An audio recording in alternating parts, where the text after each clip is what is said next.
गणेशाय गोविंदाय नमो नमः.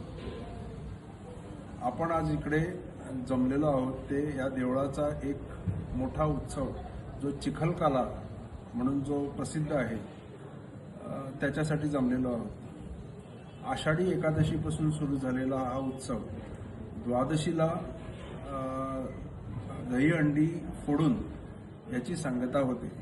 या उत्सवाचं वैशिष्ट्य म्हणजे एकादशीच्या दिवशी 11-11:30 वाजता सकाळी देवळाच्या आवारात चौकावर समई पेटवून त्याची श्री गणेशा होते.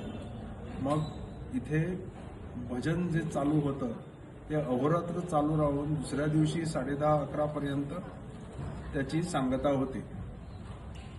ह्या भजनात विविध भजनी पथके म्हणजे गोव्यातून आणि गोव्याच्या बाहेरून सुद्धा पथकं येऊन आपापले भजनं देवापुढे ठेवतात.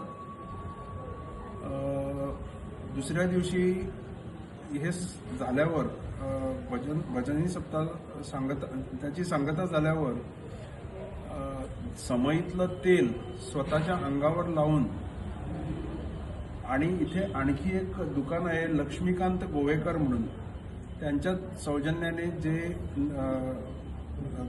आपण खोबरेल म्हणतो म्हणजे खोबऱ्याचं तेल ते सगळं अंगावर लावून माखून जे लोक आहेत आणि ह्या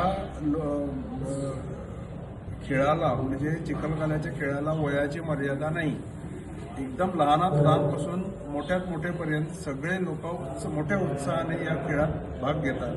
स्वतःच्या अंगाला तेल लावून ते समोरच्या पटांगणात जाऊन मातीत वेगवेगळे खेळ खेळतात. हे जे खेळ आहेत ते कृष्ण भगवानांना स्मरून त्यांचा एक जी बाललीला होती ती दर्शवण्याचा प्रयत्न करतात.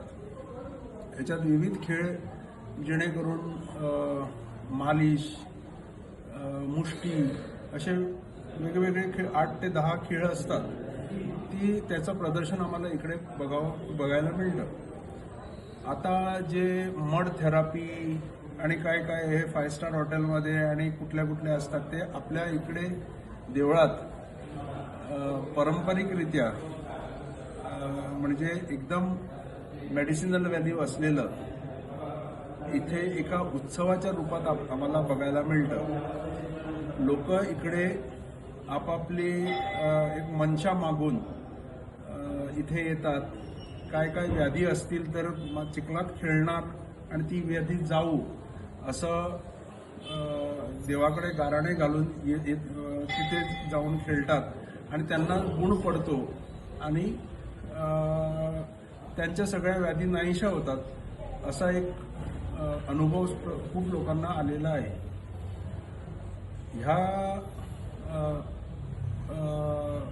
उत्सवाचं वैशिष्ट्य म्हणजे प्रसादाच्या रूपात इथे ते चपातीत पंचखाद्य घालून बॉल म्हणून करतात आणि त्याचं वितरण इकडे आपल्या पटांगणात इकडे देवाचं जे पिंपळाचं झाड आणि त्याला पेड म्हणतात त्याच्यावर राहून केलं जातं.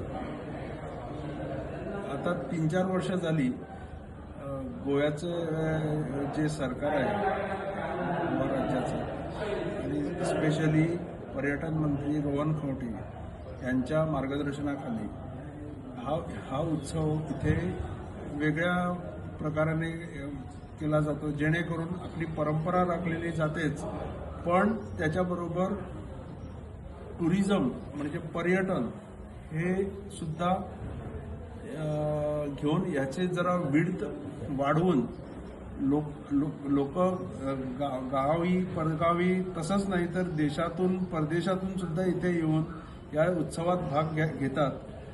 हे बघायला चांगलं वाटतं. या चिखलकाल्याची एक खासियत म्हणजे आजचा जो प्रसाद असतो त्याला चपातीचे बॉल्स म्हणतात, जे ह्या आपल्या सुवासिनी इकडे तयार करत आहेत. हा प्रसाद आमच्या मैदानात जे देवस्थानचं पेड म्हणतात त्याला, म्हणजे पिंपळाचं झाड आहे त्याच्यावर उभं राहून सगळ्यांना वितरण केला जातो. तसंच याच्याबरोबर कोणी कोणी काही काय मंशा मागितले असतात ते येतात, ते आपापले काय काय नैवेद्याचे पदार्थ आणतात आणि त्याचं पण वितरण लोकांमध्ये करतात.